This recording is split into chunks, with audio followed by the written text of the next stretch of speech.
तो जितना फ्रस्ट्रेटिंग ये पेशेंट के लिए होता है उतना ही ये फ्रस्ट्रेटिंग हम डर्मेटोलॉजिस्ट के लिए होता है, क्योंकि हम पेशेंट को मनचाहा ट्रीटमेंट नहीं दे सकते, मनचाहा रिस्पॉन्स नहीं दे पा रहे हैं। बहरहाल, लेकिन आज हम इसके बारे में बात कर रहे हैं ताकि हम थोड़ा सा अंडरस्टैंडिंग करें इस कंडीशन के बारे में।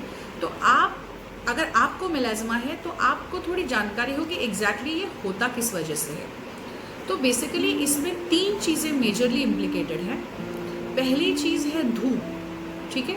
धूप से निकलने वाले जो अल्ट्रावायलेट किरण है, अल्ट्रावायलेट रेडिएशन है, उसकी वजह से जो हमारे मेलानोसाइट्स है या जो हमारे स्किन को कलर देने वाले पेशी है वो मल्टीप्लाई करते हैं और इसकी वजह से पिगमेंटेशन होता है।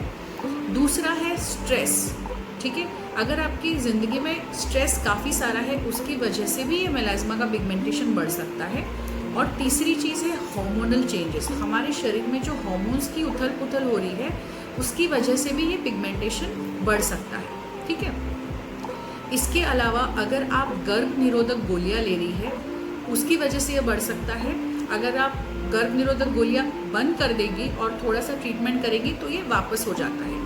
कई सारी औरतों को ये डिलीवरी के बाद दिखने को मिलता है और जनरली जब डिलीवरी हो जाती है तो आमतौर पे 1-2 साल में ये ट्रीटमेंट के साथ ख़त्म भी हो जाता है। कई सारी औरतों को ये मेनोपॉज के दौरान, मतलब जब 50s का एज होता है उस टाइम पे भी ये नज़र आता है।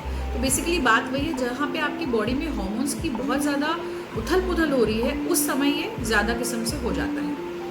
अब इसको हम ट्रीट कैसे करते हैं? तो सबसे पहले हम कहते हैं कि क्योंकि 3 चीज़ें हैं, स्ट्रेस है, धूप है और हॉर्मोन्स है। अब स्ट्रेस पे हम थोड़ा बहुत कंट्रोल कर सकते हैं, हॉर्मोन्स पे हमारा कोई कंट्रोल नहीं है। वो एक चीज़ है जिस पे हमारा 100% कंट्रोल है, वो है धूप से बचना। आप धूप से कैसे बचेंगे? सनस्क्रीन लगाकर। तो सनस्क्रीन आपकी लाइफ का सबसे इम्पॉर्टेंट क्रीम बन जाता है। धूप में जाने के 5 या 10 मिनट पहले आप सनस्क्रीन लगाएंगे और उसको हर 2 या 3 घंटे में दोहराना है, ठीक है। ये बहुत ज़्यादा ज़रूरी है। अगर आप ये चीज़ नहीं कर रहे हैं तो बाकी किसी चीज़ की कोई अहमियत नहीं रहती, ठीक है। दूसरी चीज़ जो हम आमतौर पे देते हैं, एक आफ्टरनून वाली क्रीम होती है जो आपको दोपहर को लगानी है और एक रात में लगाने वाली क्रीम देते हैं। कुछ डॉक्टर्स कोई टैबलेट्स भी देते हैं आपको इसके साथ, ताकि ये पिगमेंटेशन में जल्दी आपको रिस्पॉन्स आए और ये दोबारा नहीं आए। क्रीम्स पे रहना बहुत ज़रूरी है, कंसिस्टेंटली रहना बहुत ज़रूरी है। कुछ डर्मेटोलॉजिस्ट जो होते हैं वो पील्स रेकमेंड करते हैं आपके लिए, जहाँ पे एक सॉल्यूशन होता है, एसिड वाला सॉल्यूशन होता है जो आपकी स्किन पे लगाया जाता है। उसको एक स्पेसिफिक टाइम के लिए रखा जाते हैं, फिर हम उसको न्यूट्रलाइज कर देते हैं। ये 5 से 6 दफ़े आपको करना पड़ता है, तो 2-2 हफ्ते के गैप में आप 5 या 6 दफ़े आएंगे, फिर ये पिगमेंटेशन जाने के चांसेस अच्छे होते हैं। कुछ लोग इसके लिए लेज़र्स करते हैं, खास करके जो डीप पिगमेंटेशन होता है या डर्मल पिगमेंटेशन होता है, और अगर वो पील से हमें रिजल्ट नहीं आ रहा है तो हम लेज़र्स भी करते हैं इसके लिए। कुछ लोग इसके लिए माइक्रो नीडलिंग रेडियो फ्रीक्वेंसी करते हैं, कुछ लोग इसके लिए ट्राइनेक्सामिक एसिड इंजेक्शंस करते हैं। बहुत सारे ट्रीटमेंट्स हैं। बेसिकली उसका मतलब ये है कि जब एक बीमारी के बहुत सारे ट्रीटमेंट्स होते हैं, इसका मतलब यही हो जाता है कि हमें पता है कि कोई एक ट्रीटमेंट हमें मनचाहा रिजल्ट नहीं दे रहा है, इसीलिए हम अलग अलग ट्रीटमेंट्स करने की कोशिश कर रहे हैं, ठीक है। एज ए डर्मेटोलॉजिस्ट मैं आपको ये सलाह देना चाहूँगी कि अगर आपको मेलाज्मा है, सबसे पहले तो आप ओवर द काउंटर क्रीम मत जाइए। आप जाके केमिस्ट को मत पूछिए, ब्यूटी पार्लर में जाके मत पूछिए कि इसके लिए मुझे क्या करना है, या सेल्फ ट्रीटमेंट मत करिए, क्योंकि चांसेस ज़्यादा है कि आप नुकसान करेंगे फ़ायदे के बजाय, ठीक है। दूसरी चीज़, आप एक डर्मेटोलॉजिस्ट के पास जाइए, अंडरस्टैंड कीजिए।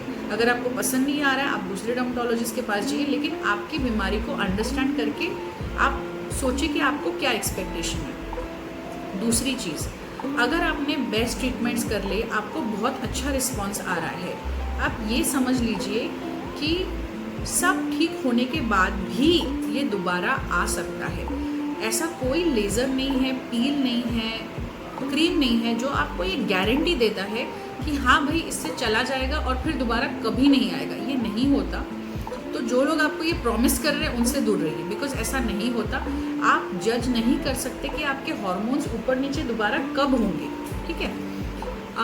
2 चीज़ें जो और मैं एक्स्ट्रा बताना चाहूँगी जो इंडियन कंटेक्स्ट में है, जो हमने अनुभव किया है हमारे प्रैक्टिस में, कि गर्मी से ये बढ़ता है।